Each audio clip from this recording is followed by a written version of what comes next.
तो दोस्तों, अगर आप भी कर रहे हैं सिविल सेवा की तैयारी तो प्रभात एग्जाम आपके लिए लेकर आए हैं कुछ इम्पॉर्टेंट इन न्यूज़ टॉपिक्स जो आपको आपकी परीक्षा में अच्छे और बेहतर अंक लाने में सहायक सिद्ध हो सकते हैं। लेकिन उससे पहले अगर आप हमारे YouTube चैनल पर पहली बार आए हैं तो हमारे चैनल को लाइक और सब्सक्राइब करें और हमारी सभी लेटेस्ट वीडियोज़ और अपडेट्स को जानने के लिए बेल आइकन को प्रेस करना ना भूलें। तो चलिए बिना किसी देरी के शुरुआत करते हैं आज की इस वीडियो की, जिसमें आज का हमारा विषय है गगनयान मिशन। दोस्तों, भारतीय अंतरिक्ष अनुसंधान संगठन इसरो ने तमिलनाडु के महेंद्रगिरी में इसरो प्रोपल्शन कॉम्प्लेक्स में गगनयान कार्यक्रम के लिए क्रायोजेनिक इंजन का 720 सेकंड तक की समयावधि के लिए सफल परीक्षण किया।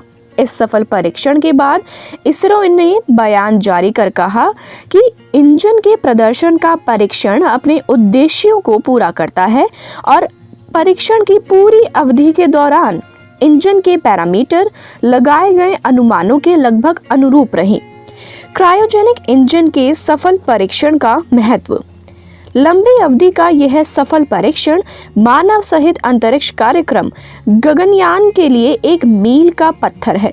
यह परीक्षण गगनयान के प्रक्षेपण यान में शामिल करने हेतु क्रायोजेनिक इंजन की विश्वसनीयता और मजबूती को सुनिश्चित करता है।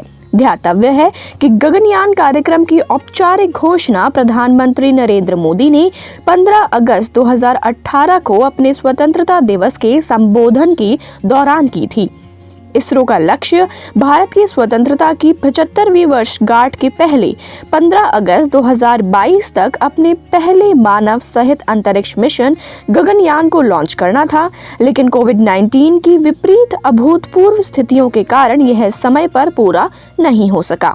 गगनयान के प्रक्षेपण के बाद भारत मानव अंतरिक्ष उड़ान मिशन शुरू करने वाला संयुक्त राज्य अमेरिका, रूस और चीन के बाद दुनिया का चौथा देश बन जाएगा। गगनयान कार्यक्रम का उद्देश्य भारतीय प्रक्षेपण यान पर मानव को पृथ्वी की निचली कक्षा में भेजने तथा उन्हें सुरक्षित रूप से पृथ्वी पर वापस लाने की क्षमता को प्रदर्शित करना है। गगनयान कार्यक्रम में 4 भारतीय अंतरिक्ष यात्री रूस में सामान्य अंतरिक्ष उड़ान प्रशिक्षण प्राप्त कर चुके हैं।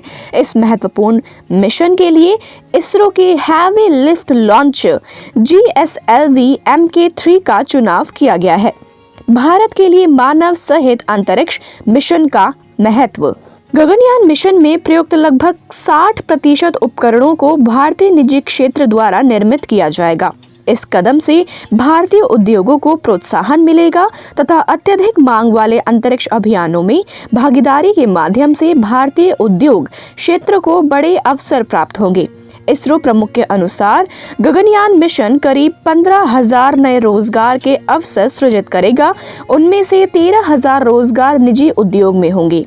इसके अलावा अंतरिक्ष संगठन के लिए 900 व्यक्तियों की अतिरिक्त श्रम शक्ति की आवश्यकता होगी। मानव सहित अंतरिक्ष उड़ानें विज्ञान और प्रौद्योगिकी के क्षेत्र में सबसे आगे है।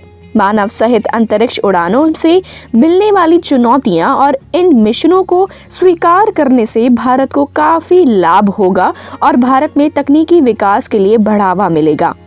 इसके माध्यम से अच्छे अनुसंधान और प्रौद्योगिकी विकास को भी बढ़ावा मिलेगा। उचित उपकरणों सहित बड़ी संख्या में शोधकर्ताओं के शामिल होने से मानव सहित अंतरिक्ष उड़ानों से खगोल जीव विज्ञान, ग्रह कक्षीय अभिकलन और संसाधन खनन, गृह रसायन विज्ञान सहित कई अन्य क्षेत्रों में महत्वपूर्ण अनुसंधानों का विस्तार भी होगा।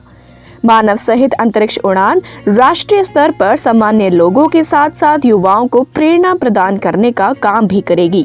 गगनयान अंतर्राष्ट्रीय स्तर पर भारत की प्रतिष्ठा स्थापित करने में भी महत्वपूर्ण भूमिका का निर्वहन करेगा। तो दोस्तों, यह थी आज की वीडियो। उम्मीद करते हैं आपसे फिर मुलाकात होगी प्रभात एग्जाम के YouTube चैनल पर। तब तक के लिए नमस्कार।